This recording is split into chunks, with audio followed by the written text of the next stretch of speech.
Hello दोस्तों, स्वागत है आपके अपने चैनल विनोद हिंदी पॉइंट में। दोस्तों, आज के इस वीडियो में आदिकाल के महत्वपूर्ण कवि विद्यापति जी के बारे में पढ़ेंगे,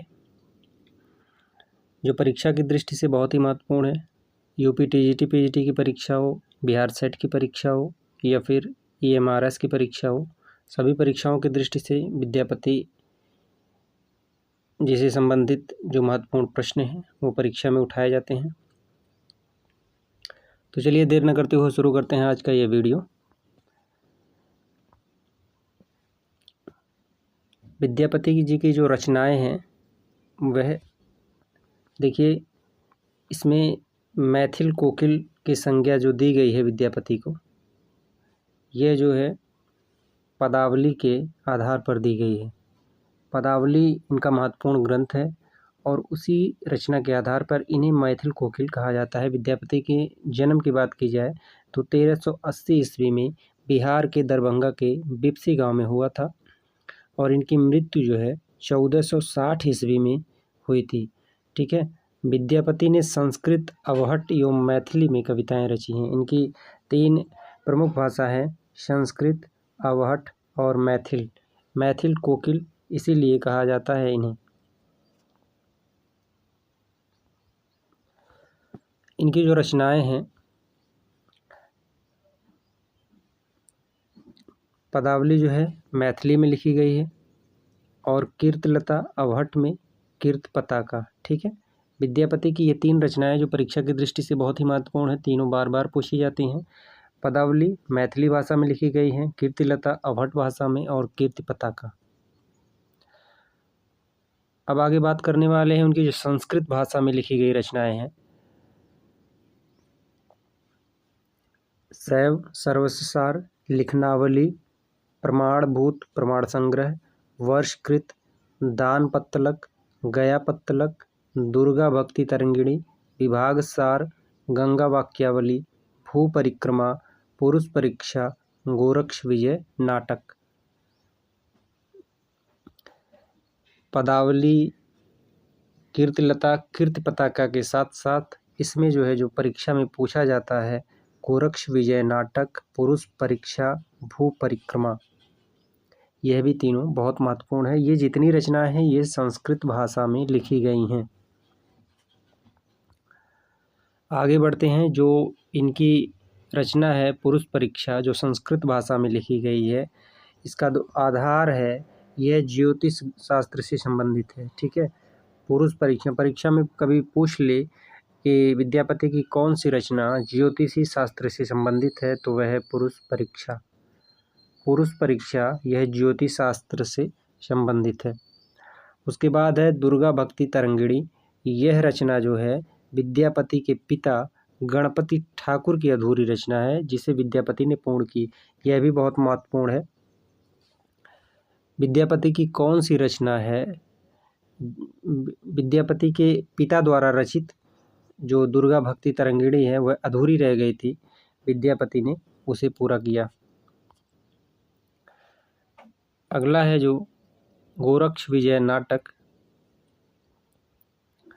इसमें संस्कृत एवं मैथिली दोनों भाषाओं का प्रयोग हुआ है। गोरक्ष विजय नाटक में संस्कृत और मैथिली दोनों भाषाओं का प्रयोग हुआ है।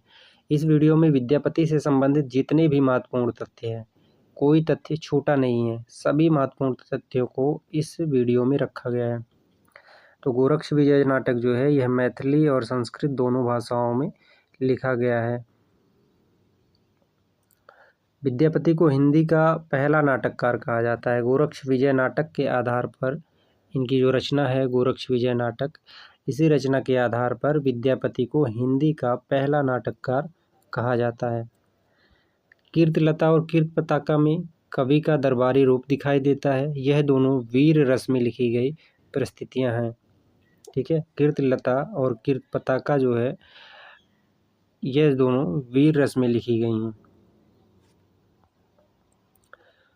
उसके बाद है कीर्तिलता से संबंधित महत्वपूर्ण तथ्य जो परीक्षा में पूछे गए हैं और पूछे जा रहे हैं, पूछे जाएंगे। विद्यापति की रचना कीर्तिलता से संबंधित महत्वपूर्ण तथ्य हैं।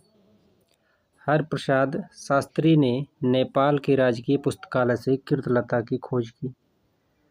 नेपाल के राजकीय पुस्तकालय से किसने खोज किया था? तो हरप्रसाद शास्त्री ने। वहीं आचार्य रामचंद्र शुक्ल ने कीर्तलता की भाषा को पूर्वी अपभ्रंश या टकसाली अपभ्रंश की संज्ञा दी है। आचार्य रामचंद्र शुक्ल ने कीर्तलता की भाषा को पूर्वी अपभ्रंश या टकसाली अपभ्रंश की संज्ञा दी है। उसके बाद है विद्यापति के आश्रयदाता राजा कीर्ति सिंह की वीरता व उदारता और गुण ग्राहकता का वर्णन कीर्तलता में किया गया है। कीर्तलता में राजा कीर्ति सिंह की वीरता का वर्णन किया गया है। कीर्तलता विद्यापति की पहली रचना मानी जाती है। यह भी महत्वपूर्ण है। विद्यापति की पहली रचना जो है वह कीर्तलता मानी जाती है। उसके बाद जो महत्वपूर्ण तथ्य है, हजारी प्रसाद द्विवेदी ने कीर्तलता को भृगभृंगी संवाद माना है। परीक्षा में पूछा गया प्रश्न है, हजारी प्रसाद द्विवेदी ने कीर्तलता को भृगभृंगी संवाद माना है। उसके बाद है विद्यापति ने कीर्तलता में स्वयं को राजा कीर्ति सिंह का लेखन कवि बताया है। लेखन कवि विद्यापति ने स्वयं को बताया है कीर्तलता में राजा कीर्ति सिंह का लेखन कवि। विद्यापति ने कीर्तलता को कहानी कहा है। यह भी पूछा गया प्रश्न है, विद्यापति की किस रचना को कहानी कहा जाता है? तो वह है कीर्तलता। उसके बाद जो इनकी पंक्ति है कई बार पूछी गई है, पुरुष कहानी हो कथ्यो जसु पत्थावे पुत्र। पुरुष कहानी हो कथ्यो जसु पत्थावे पुत्र। यह भी परीक्षा में पूछा गया प्रश्न है। उसके बाद अगला तथ्य है, विद्यापति ने कीर्तलता को देसिल बयाना अवहट में रचित माना है। जितने भी तथ्य इस वीडियो में आपको मिलेंगे सभी परीक्षा में पूछे गए प्रश्न हैं, सभी महत्वपूर्ण हैं। देसिल बयाना सब जन मिठा तय तैसन जमहप्पो अवहट्टा। ठीक है। विद्यापति की कीर्तलता में अवहट शब्द का प्रयोग हुआ है। कीर्तलता और कीर्तलता का यह दोनों अवहट भाषा में लिखा गया है। संस्कृत भाषा में जो लिखा गया है शैव सर्वस्व सार, गंगा वाक्यावली, पुरुष परीक्षा, और मैथिली में जो लिखा गया है पदावली, गोरक्ष विजय नाटक जो है यह संस्कृत और मैथिली इस रचना में दोनों भाषाओं का प्रयोग हुआ है। अगली जो पंक्ति है, बालचंद विज्ञावम भाषा दोह नहु लग्गहि दुज्जन हासा।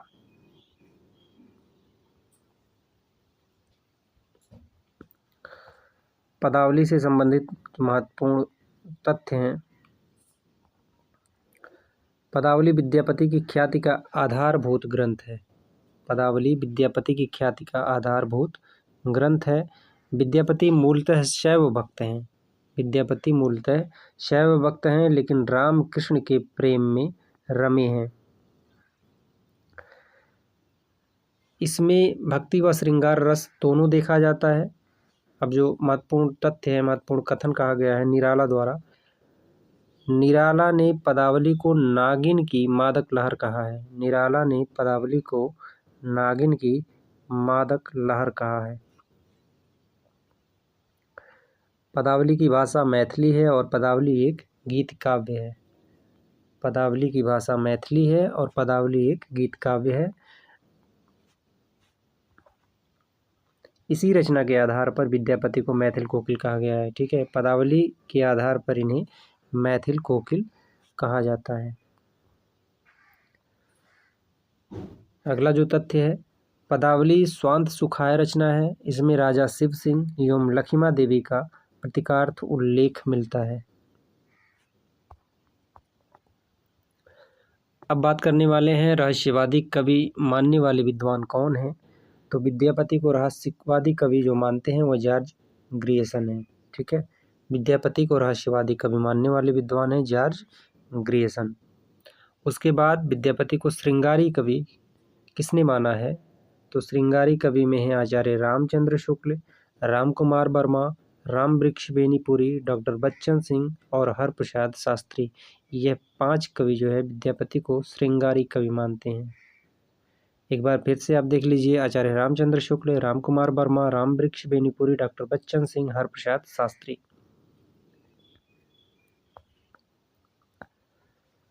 भक्त कवि मानने वाले विद्वान कौन है?